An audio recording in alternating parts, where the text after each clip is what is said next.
Deuxième sujet de regard croisé consacré au Bénin.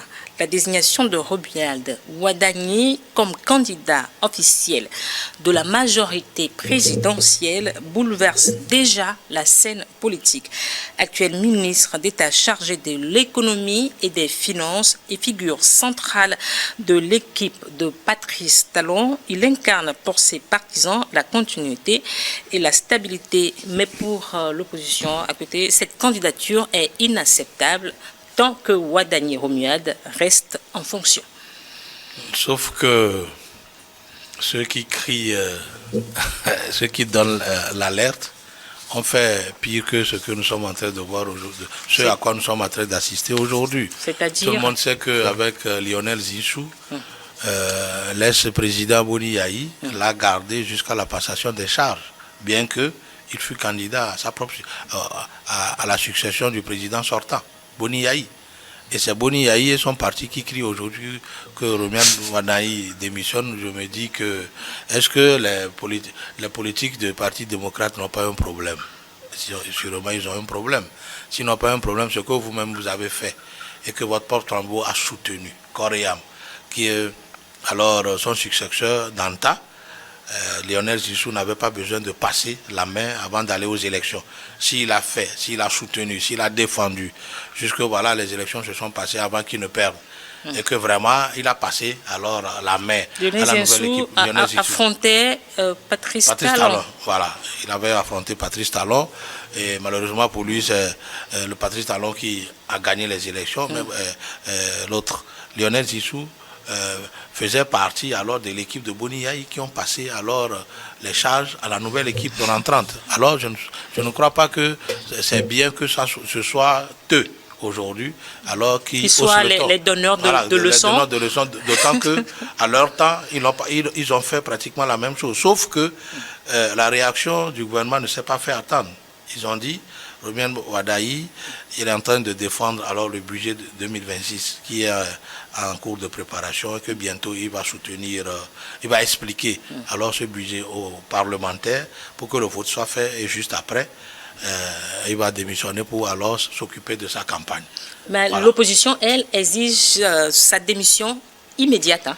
Mais pourquoi il n'avait pas fait? Non, vous savez, moi, il pouvait aussi ne pas le dire. Je le disais, et quand j'ai appris l'annonce par rapport à la situation, je me suis posé beaucoup de questions. Puisque la semaine dernière, on en a débattu par rapport au choix de Romuald ici, et on se disait que est-ce que le choix de Romuald n'est pas en train d'exciter, de donner la masturbation à la classe politique de l'opposition intellectuelle, hein, au niveau de l'opposition béninoise. Et là, beaucoup se sont dit non, que c'est un choix actuellement où peut-être l'opposition est en train de pouvoir se réorganiser, ne pas vite sortir. Parce qu'il y a une pression aussi qui est là au niveau de l'opposition pour choisir son candidat. Actuellement, pourquoi il ne le fait pas? Pourquoi il doit avoir une fixation de démission de Romuald? Je l'ai dit, aujourd'hui, c'est une stratégie que le président Talon a mis en place. Quoi qu'on dise avec Romuald, qui connaît bien la politique du président Talon, les cartes sont déjà jouées, les cartes sont déjà jouables. Et je dis qu'au lieu que l'opposition s'attarde sur la démission de Romuald par rapport aux prochaines échéances électorales, il vaut mieux qu'elle s'organise, parce que l'enjeu est de taille. Puisque dans les réclamations qu'elles sont en train de donner, elles se fait comprendre que non, il y a déséquilibre de compétition, il y a même le problème de fisc, parce qu'à un moment donné, c'est lui qui doit voilà, délivrer les quitus, j'allais dire, et tout ça là, que ça peut compromettre. Alors, si à supposer est-ce que l'opposition n'a peut-être pas raison? Bon, elle a raison. D'une part, c'est une annonce, mais pas exiger une démission nette. C'est qu'il faut prendre des mesures. À supposer même que Romuald n'était pas annoncé très tôt et qu'il attendait peut-être 3-4 mois avant d'annoncer. Et actuellement, qui n'ont pas encore désigné leur candidat. Et bien, personne ne peut les obliger à dire. Ce n'est pas empêché quand même. Bon, c'est pas empêché. C'est pourquoi j'ai dit, du moment où il a été désigné, et surtout qu'il a il est en train d'expliquer, motiver du fait qu'il doit démissionner. Ça, tout le monde sait que Roumia va démissionner. Mais il faut quand même arriver à liquider certaines affaires. Alors, est-ce qu'on peut être ministre influent et candidat à la magistrature suprême sans vraiment fausser le jeu démocratique? Non, du moment où il a été désigné, il doit démissionner. Ça, tout le monde le sait. Parce que dans l'équilibre des choix des candidats aussi, c'est incompatible. Ça, tout le monde le sait. Mais exiger qu'il démissionne immédiatement, c'est là, je dis, même le gouvernement l'a dit, le porte-parole du gouvernement l'a dit, il va démissionner. Mais ce n'est pas au gouvernement, enfin à l'opposition, de réclamer sa démission, puisque même le gouvernement sait qu'avec le candidat Romial, il va démissionner avant d'être, comment l'appelle-t-on, de passer à la course aux élections présidentielles. Mais il y a des bases. Je suis d'accord avec l'opposition d'une part, parce que si on ne lance pas des arrêts comme ça, connaissons comment ça s'organise. C'est qu'elle a lancé comme alerte peut interpeller le gouvernement s'il y a une supposée tentative de mettre les gens à l'écart, que cela s'estompe, quoi. Donc moi je pense que tout ça là, c'est des jeux politiques. C'est comme donner de la pression pour faire réfléchir à ton adversaire à une éventuelle œuvre que tu es en train de planifier. Mais pour l'heure, rien n'oblige Romial par rapport à la pression de l'opposition de démissionner. Mais le temps viendra où le gouvernement béninois, où le président Talon, avec son gouvernement, décidera du choix, pas du choix, le choix est déjà fait, de la démission de Romial. Du moment où il va démissionner et lancer la route politique. Quel est le moment qui sera le plus avantageux pour tous? Et pour l'opposition. Il est choisi, mais il n'est pas encore investi candidat de la majorité. Donc je pense quand même qu'après son investiture comme candidat, il va démissionner. Donc sa position peut lui conférer un certain avantage? Pas du tout. S'il y avait un avantage, Lionel Djonsi devait gagner les élections. Ça c'est clair. Puisqu'il était Premier ministre, alors chef du gouvernement. C'était en 2016. En 2016, c'est ce gouvernement qui a organisé les élections. Alors s'il y avait un avantage, Lionel Djonsi devait être président. Ah oui. Voilà. Donc, je ne pense pas quand même que être ministre, conduire l'adoption du budget de 2026 peut alors donner peut-être des voix à Romial Wadayi. Non, le jeu est ouvert. Je pense quand même que l'opposition cache peut-être son impréparation et peut-être les difficultés qu'ils ont. Qu'elle a choisi son candidat. C'est une stratégie politique. C'est une stratégie politique parce que vous savez, au sein de CPC, il y a déjà des défections. Oui. Il y a des défections dans leur CPC, c'est-à-dire le collectif des partis de l'opposition qui ont réclamé, comment on l'appelle, le contrôle de l'audit du fichier électoral. Dans ce comité, dans ce collectif-là, il y a des gens, le MPL, qui a déjà claqué la porte, et il y a d'autres aussi qui se préparent à claquer la porte. Vous savez, le jeu politique au Bénin, surtout à l'approche des élections, est très dynamique. Et à tout moment, tout peut se passer. Même que ce soit dans la mouvance présidentielle ou dans le cadre de l'opposition, tout peut se passer à tout moment selon les intérêts. Sauf que la nouvelle charte des partis politiques va limiter un peu les dégâts. Voilà. Alors, comment est-ce que la population perçoit cette polémique aujourd'hui? Non, c'est comme je le disais, cette population, peut-être que loin d'être désemparée, est en train de regarder la politique, cette situation, comme si, d'un côté, je peux parler de l'opposition, qui n'arrive pas à véritablement se donner des gages. De l'autre également, le parti au pouvoir, qui actuellement déjà fait son choix, et qui sur ce choix déjà est en train de travailler. Parce que dites-vous qu'avec ce que Talon a fait, avec sur tous les réseaux sociaux, évidemment, quand tu vas, tous les journaux ne parlent que de Romial. Ça veut dire que c'est déjà, cette propagande-là déjà fait de lui un candidat qui, comment l'appelle-t-on, qui a de l'avantage. Un super candidat. Voilà, un super candidat. De par son cursus d'abord, c'est un monsieur qui a, quoi qu'on dise aujourd'hui, il a un carnet d'adresse, enfin, il a couru beaucoup de postes. C'est un monsieur qui est très bien posé. Et mine d'économie, 9 ans il est bien assis. Il fut aussi candidat à la BAD, je crois, en 2000, un candidat en 2021, je crois bien. Successeur de... Voilà. Donc, ça veut dire que c'est quelqu'un dans les courants de pensée, c'est quelqu'un qui est bien assis. Ça, c'est un des avantages. Mais l'autre côté, il ne faut pas qu'on confonde. Quelqu'un peut être intelligent, il peut être beau, il peut être n'importe comment, mais gouverner, c'est une autre histoire également. Parce que je suis en train de voir un homme d'État, ce n'est pas celui qui allait à l'école. Si ça devait l'être, les professeurs d'université, tous devaient peut-être être présidents de la République. C'est un autre aspect de la chose. Parce que les utopies... Non, c'est que je dis, un chef d'État, ce n'est pas le plus intelligent qui doit être un chef d'État. C'est pour dire quoi? L'approche qu'il doit avoir avec la population aujourd'hui, elle doit rimer avec la politique de talon.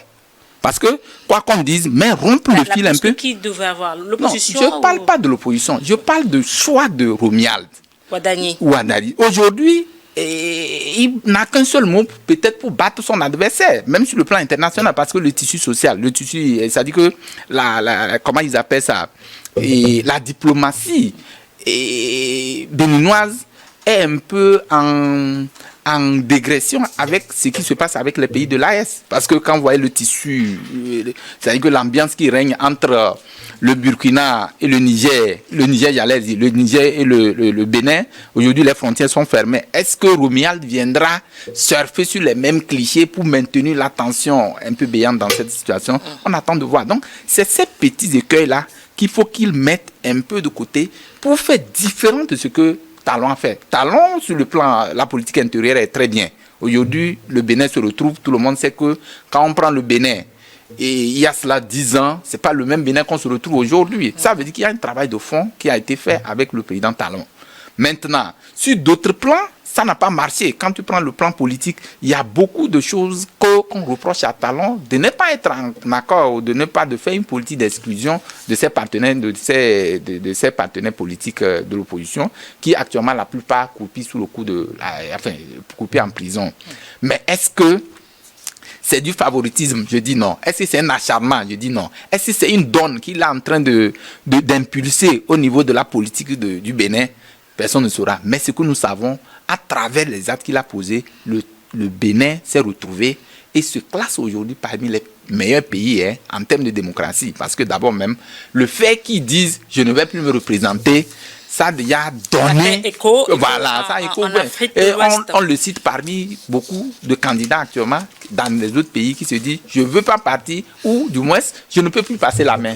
Donc déjà, cette marque-là, qu'il a impulsé au niveau du Bénin, fait de lui ou de son candidat qu'il a choisi un candidat a priori qui a déjà, à mon avis, gagné ces élections. Alors, Romuald Ouadani, une bonne image pour le Bénin de demain? Absolument. Absolument, parce que vous savez, il a été l'artisan qui a amené alors les ressources nécessaires qui ont permis la transformation structurelle du Bénin que nous avons vu, nous tous. Il a été l'artisan qui a amené l'argent qu'il faut pour développer toute la politique par laquelle le Bénin a développé, alors a passé pour développer tous les coins de son pays, c'est le PAG, le programme d'action du gouvernement. Alors, cette dynamique a pris en compte alors l'assainissement des villes, et pas n'importe quel assainissement. Et Cotonou, même d'ailleurs, était reconnu ville propre. Ce n'est pas seulement Cotonou. Ils ont tenu compte de la pluviométrie, ils ont tenu compte alors de la couche de la terre, où il y a, je peux appeler ça les terrains marécageux. Tout ça, ils ont fait des études qui ont permis aujourd'hui que tous ces endroits ont été assainis, de sorte que les populations qui n'habitaient pas là-bas ont commencé par construire, puisqu'il n'y a plus de boue. Tout ça là ont été fait méticuleusement, et donc tout ça là, Ouadani en a participé, puisque c'est lui qui payait alors les cabinets qui faisaient alors l'étude, et les cabinets alors qui construisaient alors les caniveaux, tout ce qui drainait l'eau et tout. Donc il a participé à tout ça, et on le connaît très rigoureux. Je pense quand même que lui, au pouvoir avec les partis de la mouvance qui vont l'encadrer, je pense quand même qu'il fera mieux que le président Patrice Talon. Romuald Wadagni est un économiste, mais est-ce que cela suffit? Parce que pour vous, il ne suffit pas d'être beau, d'être intelligent pour gouverner un pays. Et quelles sont les qualités dont il doit disposer aujourd'hui, en plus d'être un rigoureux en matière de budget, en matière de finances, pour pouvoir régner au Bénin? Oui, c'est justement, aujourd'hui, il ne doit pas compter qu'intellectuel ou rigoureux ou compétent en matière de la gestion pour pouvoir prétendre gouverner le Bénin. Vous savez, la politique de gouvernance, la politique de gestion de l'État, c'est une autre paire de manches. On ne peut pas de go confirmer ou infirmer ici que Wadaï, demain, peut répondre. Parce que le Bénin, c'est un peu différent. C'est pourquoi même dans le choix de Romuald, beaucoup de personnes se posent, même parce que quand on parlait du Dauphinat, les gens ne sont pas trop prêts pour les Dauphinats. Parce que quand on dit un président pas choisir quelqu'un, les gens prétendent comme si c'est lui qui choisit à la place de la population. Vous voyez déjà, c'est ça pourquoi parfois cette tendance-là, nous l'avons actuellement. On dit il faut choisir son dauphin. Bon, c'est pas vous de choisir, c'est un candidat comme les autres qui vont parcourir, qui vont concourir. Et s'il est investi, c'est selon la politique, c'est vrai, ça se comprend ailleurs, parce que selon la politique de son prédécesseur, qui prendra pour défendre, parce qu'il a déjà un bilan à défendre, pour défendre. Mais vous allez voir que tout le peuple béninois, je n'en connais pas, je n'ai pas bonne mémoire du nombre de personnes, entre-temps avec la politique de Talon, qui, sur le plan social, beaucoup ont contesté, parce qu'au Togo, ici, nous voyons plein de Béninois qui ont quitté le Bénin pour rentrer au Togo, parce que là, ça ne va pas. Quand vous allez demander 2-3 personnes, ils vous diront que non, cette politique de Talon, ça nous a fatigués, parce qu'il a été rigoureux. Alors, pour changer un pays, il faut mettre de la rigueur. Cette rigueur-là a amené certains qui ne comprennent pas à penser que Talon est en train de verrouiller, verrouiller le système à son détriment. Et quand c'est comme ça, tous ceux qui sont externes, qui sont lésés par cette situation, vont commencer à travailler les populations. Puisque c'est le vote, ce n'est pas une nomination. Donc on attend de voir la part, puisque c'est trop tôt de confirmer. C'est vrai, le Bénin a changé de physionomie, surtout Cotonou a changé de physionomie et tout. Mais est-ce que le peuple lambda béninois comprend sur le plan social que la beauté de la vie de Cotonou ne peut pas lui donner à manger? C'est une question de question. Donc, dans les votes, celui un peuple ou une famille qui a été lésée parce que j'ai mon champ de café, je parle du café, j'ai mon champ de soja qui a été confisqué, je ne peux pas vendre. Que ce soja-là est resté stocké dans mon magasin pendant 3 ans, je n'ai pas pu vendre et je meurs de faim. Est-ce que demain, cette personne, je peux le voter? Donc, c'est pourquoi il faut rimer les deux. Romuald viendra. Je voudrais corriger. Oui, je viens. Je vais citer d'abord. Je vais citer, vous allez corriger. Moi, je lis les faits. Il faut corriger. Donc, tel que ça se passe. Soja stocké durant 3 ans. Non, saisi pour quelqu'un. Non, je n'ai pas dit saisi. Je n'ai pas dit saisi. Je dis soja saisi parce que quoi? Quand on n'arrive pas à vendre à l'extérieur et que c'est le gouvernement qui décide de la vente, alors qu'à l'époque, les gens étaient libres d'aller vendre le produit où ils veulent. Quand on fait des blocus, on dit ça ne sort pas. C'est vrai, c'est le protectionnisme pour protéger les choses. Mais quand les gens font des analyses, ils trouvent que tout ce qui est fait, c'est ces propres usines qui vont l'exploiter, choisir les prix qu'il faut. Ça pose un problème. Moi, je suis dans la rue, enfin, je cohabite des gens, c'est ce que les gens disent qu'on voit. Mais dans la globalité, ce que l'on sait du Bénin aujourd'hui, de Cotonou, c'est que Talon a changé la physionomie du Bénin. Mais laissons... Ça c'est positif. C'est positif. Romuald Wadagni. Voilà. Donc, c'est un acquis déjà. Il va utiliser cet aspect-là pour battre campagne. Pour dire, regardez ce qui est fait. Regardez, par exemple, Talon est venu, il a promis, il a fait. Ça veut dire qu'il a promis, il a fait, ça veut dire quoi? Il dit, je vais faire 2 mandats, je pars. Il a fait 2 mandats, il part. Ça veut dire que celui qui vient, le dauphin, dira la même chose. Les gens vont épouser cette politique-là. Maintenant, ça tendra à prendre le pas ou le dessus sur le social. Voilà un peu le paradoxe. Voilà, je voudrais dire une chose. Le social, sous Talon, a été structuré. Le social, c'est la cantine scolaire pour les petits-enfants, pour qu'ils aient un repas chaud au moins par jour. Le social, c'est le projet Arche. Le social sous Talon, ce n'est pas permettre à ce que, voilà, un seul cadre dans un ministère perçoit 5 primes à la fois. C'est-à-dire que lui seul, il est en mission à Paris, quelque part dans le jour, dans le mono, dans la Takora, il perçoit toutes ces primes à lui seul. Ce n'est pas le social que Talon a fait. Il a structuré le social. L'argent de l'État va sortir, mais va faire du bien pour tout le monde. L'intérêt public. L'intérêt public. L'argent de l'État ne sera plus avec un commis à l'entrée de la présidente de la République où les Z-man vont venir prendre chacun 2000. Ce n'est pas le social que Talon veut. Talon aussi a combattu cette affaire de Gaïman. Pour Talon, il faudrait que tous les jeunes alors travaillent et gagnent alors leur pain à la sueur de leur front. C'est ça Talon. Cette affaire de Gaïman, c'est une affaire de... C'est-à-dire que cette affaire de porte-monnaie magique. Non, c'est les gros bras. Sur Internet. Les Gaïman, quoi. Ouais. L'escroquerie par Internet. Là. Okay. Il a combattu ça. Et c'est ça qui a fait que beaucoup de jeunes, ou certains jeunes, ont fui le Bénin pour venir ici. Alors pour eux... Et pour vous raconter non, je ne suis pas... Ce n'est pas que ça. Hein. C'est vrai, il a combattu ça. Ce n'est pas que ça. Il faut nuancer. Non, je viens. Il y a aussi autre chose. L'autre chose aussi que Talon a combattu, c'est ceux qui avaient fraudé avec les fiscs du Bénin. Voilà. Ils avaient alors des techniques, c'est-à-dire qu'ils ont des marchandises qui viennent de l'Europe. Ils disent non, nous allons vendre dans un pays étranger. C'est-à-dire que les marchandises sont mises sous régime transit. C'est-à-dire que ça ne va pas être consommé. On doit sortir alors ces marchandises-là du territoire. Or, à peine les marchandises sorties alors du territoire portuaire, ça revient au Bénin.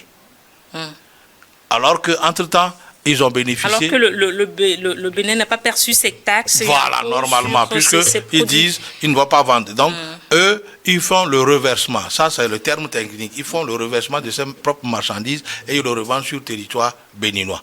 Et ça, là, ça fait perdre de l'argent au fisc béninois. Et ça, Talon l'a combattu.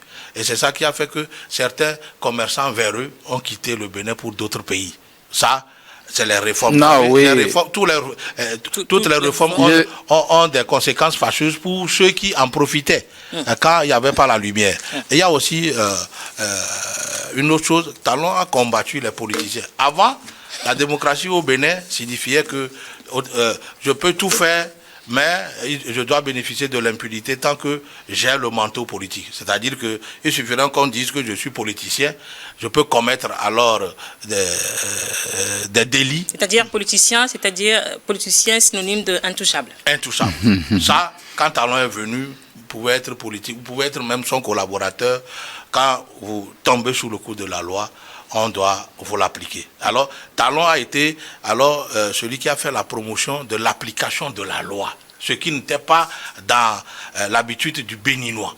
Alors, cela fait que même ceux qui se prenaient comme intouchables au Bénin se sont rangés. Ou d'autres, sachant que ils ne peuvent pas supporter alors cette transformation, ont quitté le Bénin, se sont alors donné ce nom d'exilés politiques. Alors aujourd'hui, Romuald Ouadani hérite de tout ce bilan de Patrice Talon. Qu'est-ce qu'il peut apporter lui-même pour pouvoir espérer gagner les élections présidentielles l'année prochaine au Bénin? D'abord et avant tout, oui. Romuald Ouadani, c'est Romuald Ouadani. Patrice Talon, c'est Patrice Talon. Les deux auront une touche spéciale qui est propre à leur gouvernance. Comment on l'appelle, Ouadani, alors aura cette touche spéciale qui vont imprimer son nom dans ses actions, qui n'est pas à comparer avec les actions de Patrice Talon. Patrice Talon, c'est un humain, il a ses faiblesses et il a aussi ses points forts. Ouadani en aura de même. Même si c'est un politique de l'opposition qui prend le pouvoir, il aura ses points forts comme ses points faibles, puisque l'humain n'est pas complet. Justement, à quel défi Romuald Ouadani fera face? Oui. Non, moi je pense que le défi, c'est de continuer sur la même lancée que Talon. C'est-à-dire la continuité. Vous savez, même aujourd'hui, si les Blancs, on dit les Blancs sont à la maison et bénéficient de l'argent. Mais ils n'ont pas commencé ça du jour au lendemain. C'est parce qu'entre-temps, leurs parents ont beaucoup travaillé et ont fait des économies qui permettent à ce qu'aujourd'hui, quand quelqu'un ne travaille pas, il peut bénéficier vous parlez des aides sociales. Voilà, il peut bénéficier des aides sociales, mais quand il ne commence pas à travailler, on lui soutire ça encore. Ça, c'est ça en Europe, ce que les gens oublient de dire. l'État va t'aider, mais quand vous commencez pas à travailler, il soutire ça de votre salaire. Ça, c'est ce qui se fait. Mais l'État n'a pas comme rôle de distribuer de l'argent aux gens. C'est ce que les Béninois doivent savoir. Avant, les politiciens volaient l'argent de l'État et dans les week-ends, ils organisaient alors des manifestations au cours desquelles ils distribuaient des billets de 2 000 ou de 5 000 francs. Que cela ne soit pas ancré dans leur subconscient pour dire que l'État doit continuer pas à fonctionner comme ça. Non, l'État est là pour répondre, par exemple, par les structures sanitaires, le renforcement des plateaux techniques, la construction des centres de santé bien équipés. Ça, c'est aussi du social. L'école, avec la cantine scolaire, ça, c'est du social. Quand vous avez une bonne route qui permet à ce que, alors, tout ce que vous avez comme... comment nous l'appelons ça, des biens? Non, pas des biens. Je veux parler des voitures et des motos. Tout ce qui est de pneumatiques, tout ce qui est comme... la circulation. Matériaux qui soutiennent alors l'équilibre de la voiture. Comme les rotules et tout. Quand vous ne perdez pas ça rapidement, ça permet que vous fassiez des économies. Parce que vous avez des routes. De bonnes routes. C'est-à-dire, vous sortez de la maison. Les châssis. Voilà. Ils ont un nom que j'oublie. Tout ça là, vous voyez, il y a des véhicules qui font 20 ans en Europe. Mais quand ça arrive, chez nous, quand vous rentrez dedans, même là en bas, c'est silencieux. Ça veut dire qu'ils ont de bonnes routes. Si vous avez ça, c'est du social. Si vous avez de bonnes écoles, si vous avez de bonnes universités, ça c'est du social. Le social ne veut pas... Même chez nous ici au Togo, c'est vrai qu'on fait des filets sociaux aux gens très pauvres. Mais dans d'autres pays, ils ont aussi leur manière de faire des filets sociaux. Voilà, on ne peut pas dire qu'un pays, il y a un pays, les Béninois ont fui parce que c'était trop dur. C'est dur partout. Non, mais c'est comme je disais, peut-être qu'à côté, même la France vient de nous donner l'exemple que c'est aussi dur en France. Oui, non, voilà. Ce que je disais, peut-être que mon frère à côté ne m'a pas compris. Enfin, vous faites un peu une enquête au sein de la population au Bénin. Vous leur dites, au niveau des agriculteurs par exemple, ceux qui étaient des agriculteurs aujourd'hui, difficilement ils vendent leurs produits. Il ne peut pas aussi me démentir pour dire que non, il a confisqué ceci. C'est que c'est difficile de sortir ces produits pour aller vendre. Les gens ont produit, ils attendent, et c'est entre-temps, c'est le même gouvernement qui fixe les prix aux producteurs. Alors que ailleurs, ils pouvaient le vendre cher. Mais le gouvernement dit qu'il est en train de protéger les agriculteurs. Effectivement. Bon, maintenant, l'opposition exige la démission de Romuald Ouadani du gouvernement après sa désignation comme candidat de la majorité. Messieurs, une courte conclusion à tous les deux. Oui, je vais conclure. Mais ce que je sais, c'est qu'avec le choix de Romuald aujourd'hui, il y a une autre question qui est en train de se poser. Est-ce que en tant que ministre de l'économie du Bénin, le choix n'a pas été fait de façon hasardeuse?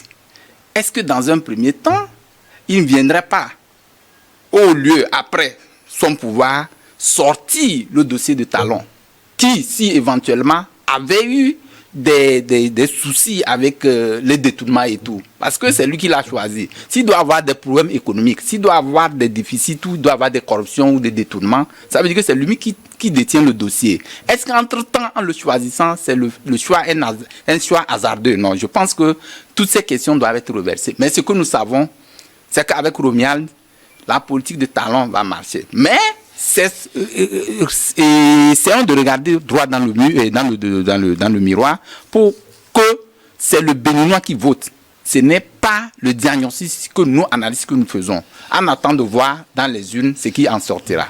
Alors, sur le cas Soja, Talon dit il ne peut pas avoir des industries au Bénin et on va vendre la matière première qui manque de matière première. Puisque quand on vend le soja aux industries qui alors travaillent locales, il y aura la main-d'œuvre béninoise qui sera employée. Or, si on le vend ailleurs, on donne de l'emploi alors aux ressortissants d'un autre pays. C'est ce que Talon combat. Vous ne pouvez pas être producteur de soja et le vendre à d'autres pays.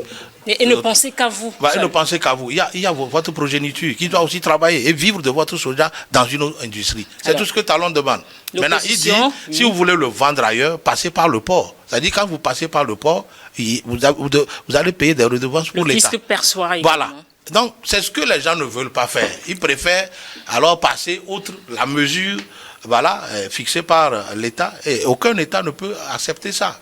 Voilà. L'opposition exige la démission de Romuald Wadani. Ils l'ont fait, ils n'ont pas démissionné, alors qu'ils sortent aussi leurs candidats, qu'ils revoient un peu dans les films de Boni Yayi, et ils vont comprendre pourquoi, voilà, Lionel Zissou aussi n'a pas démissionné, il a soutenu qu'il n'a pas besoin de démissionner. Nous reviendrons après le journal pour évoquer les deux derniers sujets de Regard Croisé.